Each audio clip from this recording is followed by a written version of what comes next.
Club Junta, building better Africa. Rise and Shining Group of Companies, Pastor Shumba akupatsirani mwadzuka bwanji kwina kulikonse kumene muli lero pa 18 July 2025 tsiku kukhala la Mulungu kapena kuti Sunday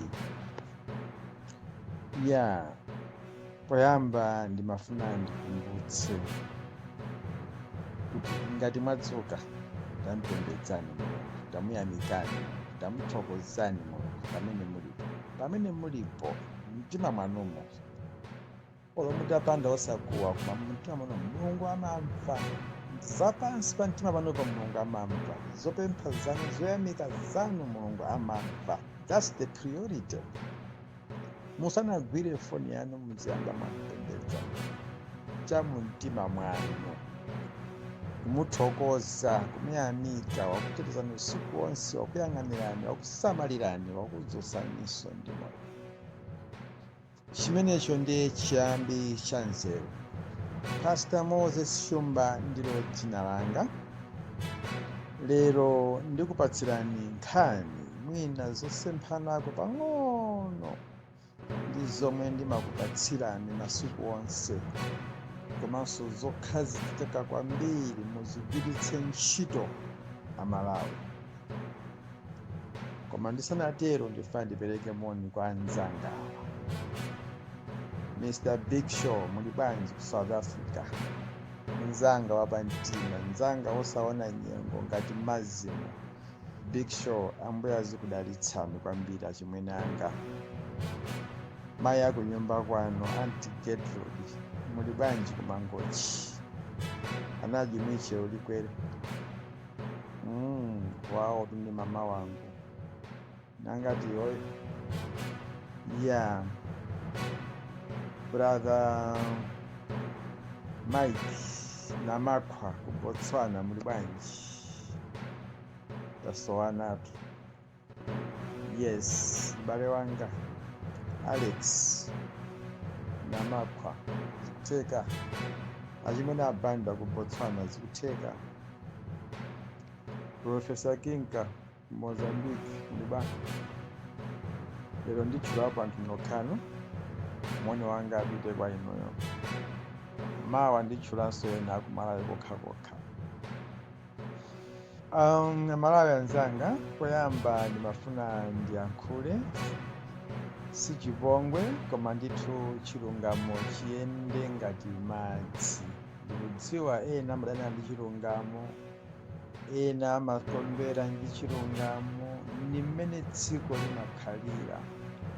Ndikayankhula chilungamo nthawi zambiri ndimatukwanidwa, ndimapangiridwa pulogalamu, kunyozedwa, kutani. Koma chondisangalatsa kwambiri palibe chimene chimasintha pa moyo wanga, ndimakhalabe Shumba basi. Chimenecho chimene ndimayamba kukoma kuti Mulungu anandipangadi mchifanizo chake. Amalawi ndimafuna ndikudziwitseni kuti 3 days ago tinamva nkhani imene inakhudza kwambiri mtundu wa Malawi, nkhani imene ngakhale ena lero akumakhalabe ndi mafunso kuti chifukwa chani boma silikulengeza, ma radio station sakulengeza, ma TV station sakulengeza police state. Kodi msewu umenewo sikunadutsa anthu ena achifundo kuti akanatha kuyima nkujambula mavidiyo monga mmene timaonera ngozi ikachitika. Timalandira mavideos imene achitika, ngakhale msewu umwewo uchoka ku South Africa ubasi ikagwa ikatani, timaona mavidiyo alimati amajambula zakhala motere. Tinamva za ngozi ya msewu wa Chikwawa, ndiye ngozi yoti inakhudza anthu ochuluka kwambiri, amene mampata yamwalira, ena ali mzipatala. Later on tinazamva kuti anthu omwalira afike kukwana ku 65. That's a large number.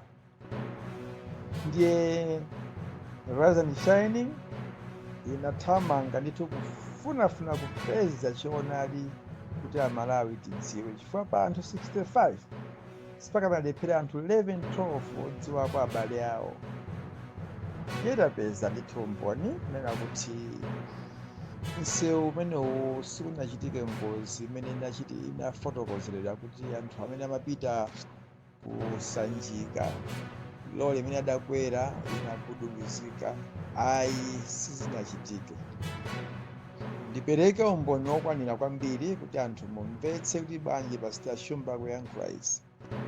Ndinayankhulapo ndi anzanga ena, Mr. Kaitano amene ndi driver wa kwa DC, amenenso ndi mmodzi amene anatenganso anthu kuchokera boma la Phalombe mafumu kupita nawo kusanjika. Tsiku lomwelo ndi tsiku imenenso madriver enanso anatenganso anyamata boma la Chikwawa, achinyamata kupita nawonso kusanjika.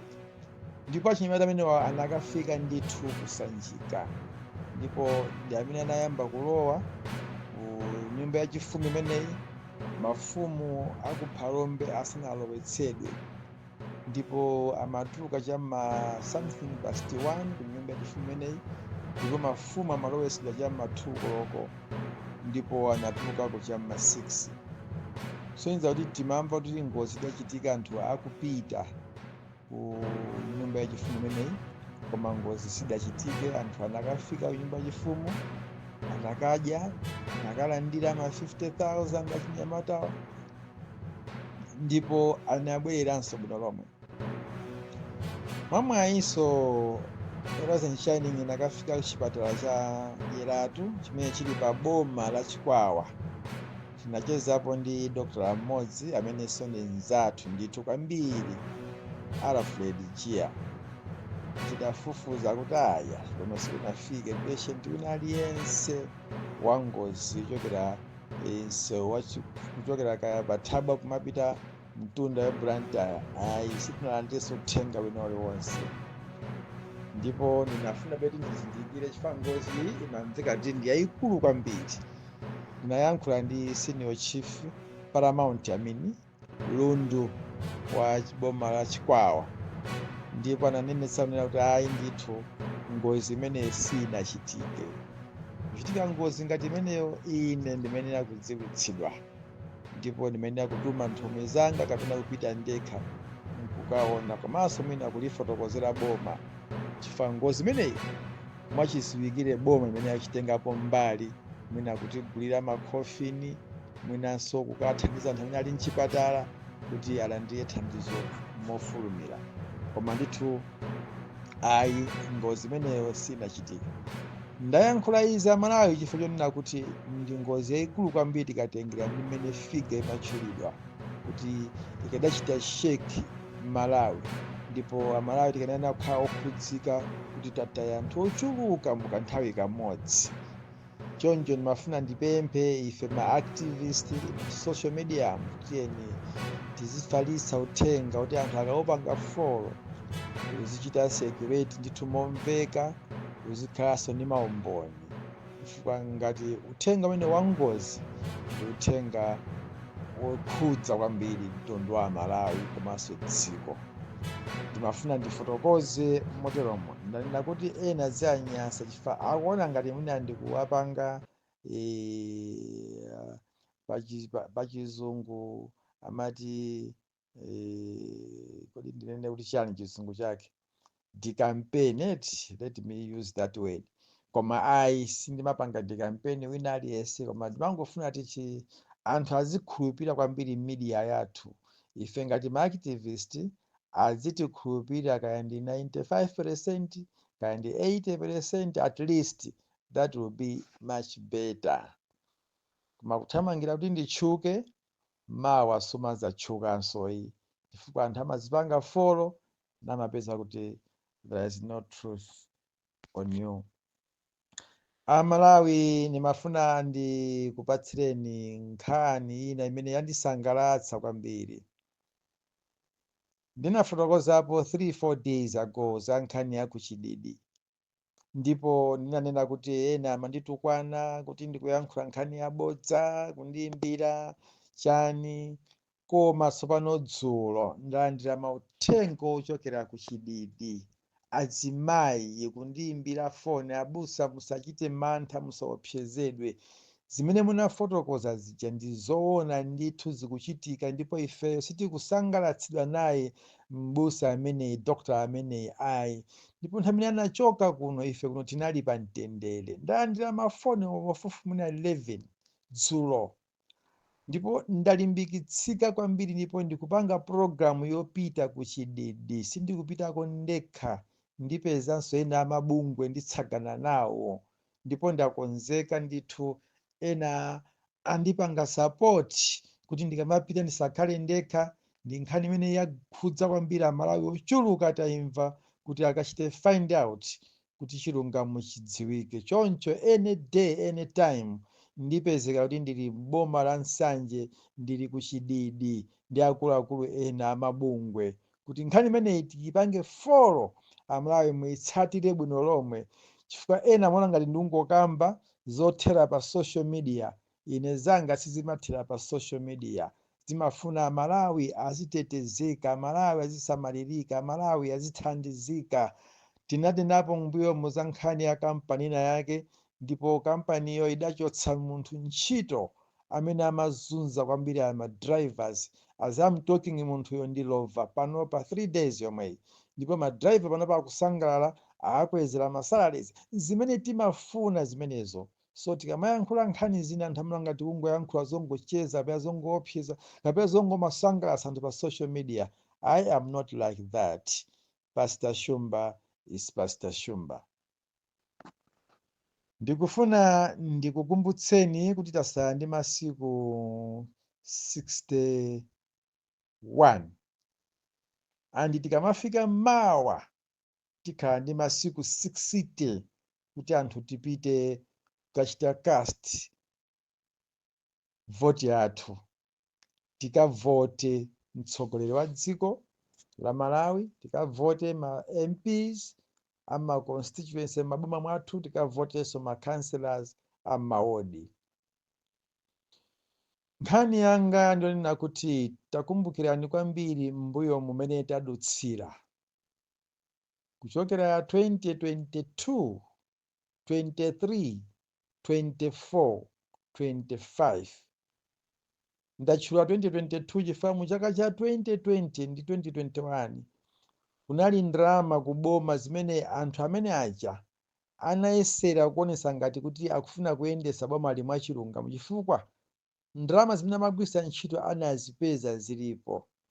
Andi ngati mukukumbukira Malawi, chaka cha 2021 ngati sindikulakwa, anthu mudagula fertilizer 400 nkanthu. Madera ambiri zimenezo zinachitika. Ndalama zimene anagwiritsa ntchito zimene adazipeza mu boma la DPP limene linachoka. Koma mu chaka cha 2022, 23 mpaka 24, 25 anthu magula fertilizer modula kwambiri, mosemphana ndi zimene anthu aja amalonjeza. Takumbukirana Malawi, tinali ndi abale amene tinali nawo nthawi imeneja tikusangalala limodzi, anapita ngati nkhuku za chitopa. Takumbukirana Malawi, tinali ndi shuga amene timagula mtengo otchipa kumamwa tii. Ena afe timati tikapita mu tea room maboma ngati kumangochi uku, kunkhata bewu, timapasidwa bulu ya shuga pomwepo nkumathira tokha shuga. Pano kuti mulowe m'matiru simungapeze shuga pa tebulo kuti thirani nokha, chifukwa shuga anadula. Takumbukirana Malawi, thumba la chimanga lero. Last year mwe anthu mumagula 100,000. As I'm talking, thumba likufika pa 60,000. Chimanga cholima tokha. Takumbukirana Malawi, ndalama zimene timakhala nazo, kukhala munthu ndi 50,000 ndo tuli ni ndalama zochuluka kwambiri zimakupanga survive pakhomo pako. Koma pasiku ano 50 pini si ndalama mpang'onong'ono pomwe, munthu kumakhala ndi nkhawa. Takumbukirana Malawi, ma transport imene amachipira, ulendo ochokera ku Blantyre wapita ku Lilongwe timalipira 7,000, 10,000, ikadula 12,000. As I'm talking, Blantyre to Lilongwe ndi 30,000. takumbukirani Amalawi, miyoyo yathu sili mchimodzimodzi imene inalili m'mbuyomo, yasintha. Ndikukukumbutsani zonsezi cholinga choti pamene mukupita kukadula voti yanu kukavota, mukumbukire nkhanza zimene makumana nazo ndi boma ili la chipani cha Malawi Congress Party mosogozedwa ndi ulamuliro wa Dr. Lazarus Chakwera. Ndimafuna ndikutsimikizireni kuti sitikufunanso ngakhale mpang'ono pomwe Amalawi pamene tapsinjika mu mtundu woterewo. Abale athu ena panopa akulephera kubwera m'dziko muno, anapita ku South Africa, akuvutikatu momvetsa chisoni, koma akuti akamva za mavuto amene tikukumana nawo kuno nkumati ndiye bolanso tingokhalako mkuno, koma nawonso khumbo lawo ndilofuna kubwera kumuzi. Pajatu mzungu ananena kuti home is best. Choncho ndimafuna ndinene kwa inu Amalawi amene munadula chovotera chanu, Amalawi 7.2 miliyoni, kukuwuzani kuti musayerekeze kupanga chibwana. Izi ndakhala ndikuyankhula mbuyo monsemo. Ndikufuna ndikutsimikizeni Amalawi nonse amene munali ndi nkhawa kuti kodi akuti kaya ku chigawo chapakati analembesa anthu 3 miliyoni, pamene chigawo chakumwe analembesa 1.8 miliyoni, kummawa analembesa anthu 1.2 miliyoni, kaya kuti kumpoto analembesa anthu kata 800 chaku 1000. Zonsezo ndi zopanda ntchito. Mundimvetse kwambiri. Kutsogola kwa kulembesa sizikutanthauza kuti ndi otsogolanso povoteredwa. Ayi, ku chigawo chapakati kuli anthu mitundu yonse, kuli anthu ena ndi achewa akomweko. Onsewa akumva kuwawa chimodzimodzi imene mukumvera inu a chigawo chakumwera, ku Eastern Region ngakhalenso kumpoto. Nawonso akufuna zinthu zisinthe. Ndimafuna ndikutsimikizeni kwathunthu na kuti ine ndine tourist wa dziko la Malawi. Ndaponda pena paliponse, ndayenda ndacheza ndi Amalawi mitundu yonse ya dziko lino. Atumbuka ndacheza nawo, Ayawo ndacheza nawo, Asena ndacheza nawo, Angoni ndacheza nawo, Alomwe ndacheza nawo, Achewa ndacheza nawo. Palibe pa anthu 100 ena aliwonse amene ndacheza nawo mchigawo, anthu 10 okha kapena anthu 5 okha makamaka mchigawo chapakati ndi amene akulimbira kuti tizavoterabe Chakwera. Koma anthu 95% akunena kuti tifuna kusintha. So mutha kuona kuti kulembesa kwa anthu 3 miliyoni mchigawo chapakati kusakugwedezeni china chilichonse anzanga. Amalawi alilede, especially achewa alilede kusintha boma ili mwaokha. Chaka chino chikhala chaka chodabwitsa kwambiri achewa atasintha maganizidwe awo poyamba mavotera chipani osati munthu, koma this time around avotera munthu osati chipani. Choncho ndikufuna ndinenetse motsindika kwa Amalawi kuti musatekeseke, musagwedezeke kuti MCP ikuwina. Palibe kuwina. Ndipo ndakhala ndikuyankhula apanso ndikubwereza nena kuti ngati MCP itazapeze mavoti 1.5 miliyoni, tinene kuti kumwamba Mulungu wakondera. Moopa Mulungu ndikutsindika leroli pa 13 July. Chakwera ndi MCP yake akasapeza mavoti okwana 1 miliyoni, ndiye kuti Mulungu wangomva chisoni, poti Mulungu wathu ndi wachifundo. Koma sizikuchitika mu chisankho chimene chikubwerachi. Amene mwagwiritse ntchito Amalawi anzanga. Nditsindikenso pano kunena kuti Amalawi ndi okwiya. Ngakhale akumawagawira ndalama, ndamva chisoni kwambiri kuti ndimayankhula ndi munthu ina dzulo akundiwuza nena kuti tinapita ife anthu akuphalombe uko, mafumu akuluakulu andodo amakapasidwa 500,000. Mafumu ena osatira kaya timayamba ndi ma senior chief, kaya timayamba ndi ma paramount senior chief, kenako mafumu ena otsatira amalandira 400,000. Mafumu ena ang'onoang'ono amene ena samalandira chahara, ena amalandirako amalandira 50,000. Ndiye timazifunsa kuti kodi maganizidwe a President Lazarus Chakwera ndi awu munthu kapena ndi awu chitsiru? ndikuyankha mawu awo chitsiru chifukwa even kholo pamudzi kuti lili ndi ndalama ndiye likulephera kupangira ana ake investment, ndiye lizingotenga ndalama kumagayirana, lero apasa 10,000 ma 10,000 ana ndalama ziya azingoononga chifukwa sakudziwa kuti zimene zikuchokerako kuli ndalama zingati. Aononga lero ani mawaso atipatsa, mapeto ake ana aja samapanga chitukuko. Umakhala uchitsiru wa iwe kholo kusafuna kupangira tsogolo ana ako. Ndi zimene tikuziona m'dziko lathu lino, pamene dziko la Malawi lili kukumana ndi ma challenges osiyanasiyana, kusowa kwa mafuta a galimoto, kusowa kwa zipangizo zina za ulimi. Inu mundikhulupirira Malawi kuti chaka chino ulimi sunayende bwino chifukwa zipangizo za ulimi zinafika m'manja mwanu mochedwa kwambiri, ena chimanga chiti kumasula, ena mutamaliza kukolola kumene ndimene mumalandira fertilizer. Zinthu zosakhala bwino, zosakomera dziko la Malawi. Lero akupanga ma mistake ngati awawa.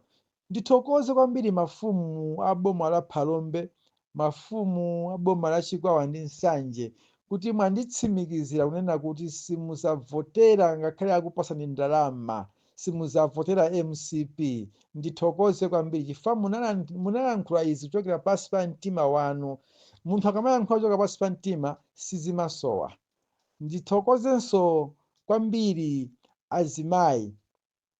azimayi a dziko la Malawi, ndinu amene mumatenga gawo kwambiri nkhani yovota tikayerekeza ndi azibambo, komanso achinyamata mumatenganso gawo lalikulu kwambiri, kuti mwapanga kale chisankho kuti simukuvotera Malawi Congress Party mzigawo zonse. Ambuye akudalitseni mowirikiza, koma asangokhala mawu chabe. Musazapanga mistake, muzautsa mkwiyo wa Yehova. Kuvotera Malawi Congress Party, kuvotera Lazarus Chakwera, nkungofuna kuzizutsira mkwiyo kuti mdziko muno mukhalenso njala, mdziko muno mukhale mavuto andiweyani. Pepani Amalawi, ndikukupepesani, ndikupemphani kuchokera pansi pa mtima wanga, musapange mistake imene tinapanga mchaka cha 2020. Zadala izi tinazipanga mwadala. Ndikufuna ndifotokoze momveka bwino kwa anthu amene mumayankhula dzipongwe kumanyoza mtsogoleri wa chipani cha DPP Profesa Arthur Peter Mutharika kuti kunyoza kwanu ndi mdalitso wake, ndipo ine ndikumemeni kwambiri, ndikupempheni kwambiri kuti mupitirize kunyozako.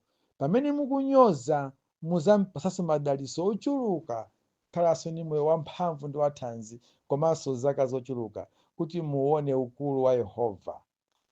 Pamene ana ena ankamunyoza Elisa akukwera phiri kuchokera koperekeza Eliya, ankamunyoza chifukwa kuti Elisa anali wadazi, ndipo akuti Elisa atayang'ana kumwamba, Mulungu adamva kupempha kwake, ndipo Mulungu adatumiza dzimbalangondo nazikapwepweta ana onse 40 at once. Ndimafuna ndinene chani? Kunyoza munthu wamkulu, kunyoza munthu osalakwa, simukunyoza munthuyo, mumanyoza olengayo. Choncho mumazutsa mkwiyo wa Mulungu. Mulungu akuthani ndithu, mawu angawa mwakhulupirire. Kaya akuthani tsiku limodzi, kaya muzichoka mmodzimmodzi, koma Mulungu akuthani ndithu nonse onyoza. Mawu amene wawa mudzakumbukira kuti tsiku lina Pastor Chimba anayankhula. Nonse onyoza dziko likukudziwani, dziko limakumvetserani, dziko ena opepera amakusekererani namakuyamikirani, koma ochenjera amamva nanu chisoni kwambiri kuti anthuwa ngotani, nga mtundu wanji, amaganiza bwanji, maganizidwe awo nga umunthu kapena nga chirombo. Amalawi anzanga, lero ndi 13 July. Ndimafuna ndinene izi motsindika kuti azibusa enieni, osakhala azibusa afeki, osakhala azibusa adyera, koma azibusa enieni, ndikukhulupirira kuti uthenga wanu m'machalichimo ndi olimbikitsa Akhristu anu kuti asakavotere MCP. Pitirizani zimenezo. Ndikumva ndithu kuti zikutheka ndipo Amalawi akukumvetserani. Yes, tiye tilimbikitse zimenezo. Pali anthu ena samamva mwachangu, pali anthu ena amayiwala, tiye tidziwa kumbusa. Kupatula azibusa okhawo anayamba kubusa ndi cholinga chofuna kudyerera, ndi amene akulimbikisa akhristu awo kuti tiye tikavotere profesa amene tikavotere Dr. Chakwera. Koma Chakwera alibe value ina iliyonse pano pa Malawi. Nditsindikenso mwa amene wawa alibe value ngati mtsogoleri. Nditsindikenso kunena kuti Chakwera alibe maonekedwe a utsogoleri m'dziko muno. Izi ndikunena lero lipa 13 July 2025. Amene akufuna kusunga history asunge, ndipo ndikunenetsa ine Pastor Moses Shumba kunena kuti Chakwera walamula mwankhanza kwambiri dziko la Malawi, ndipo palibe khumbokhumbo lina lililonse limene Amalawi ali nalo lokhalanso ndi mtsogoleri ngati m'busa. Ndinene motsindika, azibusa tayipitsidwa mbiri ya leadership, ndipo Amalawi kukhala kokayika kwambiri kuti adzanenenso kuti tikufuna m'busa kapena profeti atitsogolere, potengera ndi leadership imene yatsogoleredwa m'zaka zimenezi 5 m'dziko lino la Malawi pansi pa ulamuliro wa Chakwera.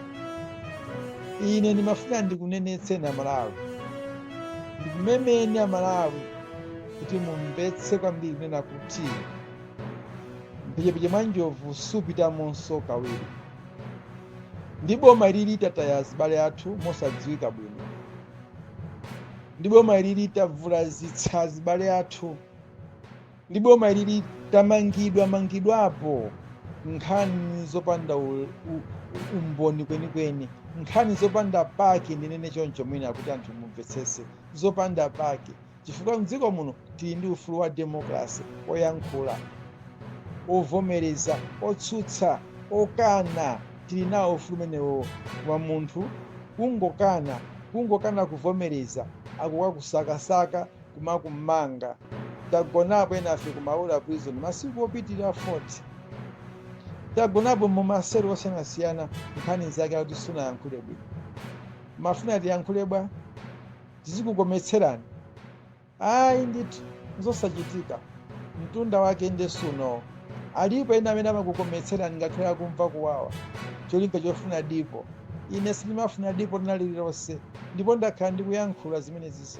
Anthu ambiri andipeza ku inbox, ayi yambani mundikomesere boma, mulemera. Ndilemere chifukwa chabodza, ndilemere chifukwa choti ndikuyika Amalawi pa mavuto, ndilemere chifukwa choti ndakupsinjani inu Amalawi. Sindindapangepo, sindidzapangapo mpaka kalekale. Ine nthawi yanga yoti ndidzalemere ikwana. Mulungu andipatsa. Munthu sugwira ntchito yopanda dipo. Mulungu adzandilipira. Kaya si pano mkumwamba ndidzakhala mu ufulu, koma ndiyimire Amalawi usiku ndi usana. Ndipo mudziwe ichi, sindimagona ine, ndimalingalira za dziko la Malawi. That's why VN yanga mukayitsatira ndimatulusa chama 3-4 sitati nkhawa zanga zimakhala pa inu ya Malawi. Ndinati kodi dzikoli linatembereredwa? Ndiye ndimati ndikafufuzika kuti ayi, Malawi siyotembereredwa. Malawi ndi dziko la mkaka ndi uchi, dziko lolemera amene muli golide, muli silver, muli kopa, muli madzi, tili ndi mitsinje yochuluka. Malawi is the richest country, koma atsogoleri athu amalipanga dziko kukhala losaukabe, cholinga azilemera okha. Choncho tikufuna tisinthe maganizidwe kati amene Malawi akhale dziko losinthika. Ndimakumbukira mbuyo mweneyo ndili kanyamata, China was the poorest country, China. Koma nowadays China is the richest country in the world. I can say the richest, that is the richest country in the world. Dziko limodzi limene likuthandiza ngakhale maiko azungu akuthandizidwa chifukwa cha dziko la China, of which anagwira ntchito polimbikira mu zaka zochepa. China anatukuka. Ifenso Amalawi titha kutukuka titalimbikira ntchito, titasiya kuba, titasiya kusolola, titasiya kugwesera pansi dziko lathu kuti tizilemereza tokha. Uthenga wanga omaliza, sapange mistake kuvotera Chakwera, sapange mistake kuvotera MCP. ndalama zimene akutipasa ma 50,000 kaya ma 100,000 kaya ni ma 20,000 kaya ma 15,000 ndi zathu zachimalawi, si ma dollars amenewo yayi. Nthawi zina namalire omalira pamabwera ena kukutonthoza. Tera Malawi afuna akutonthozeni, akuzoti anakufinyani. Akanakhala mtsogoleri wa nzeru, ndalama zimene akugawazo akati akazisiya kudzipatala kwa adimali, nkutsitsa mitengo ya chimanga, kumabweresa mankhwala Malawi akamadwala mzipatala azidalira. Koma pano zipatala zimene zikukhala ndi mankhwala mzipatala zolipira, pamene zaboma zilipo. Shame on you, Mr. President Lazarus Chakwera. Shame on you, Malawi Congress Party. Koma ubwino wake Malawi ndife opirira ndi mavuto. Choncho kupira kwathu tikuonetse pa 16 September pano pokavotera Professor Arthur Peter Mutharika DPP Alliance, kuti nyengo zathu zisinthe, utsogoleri wathu mdziko muno usinthe.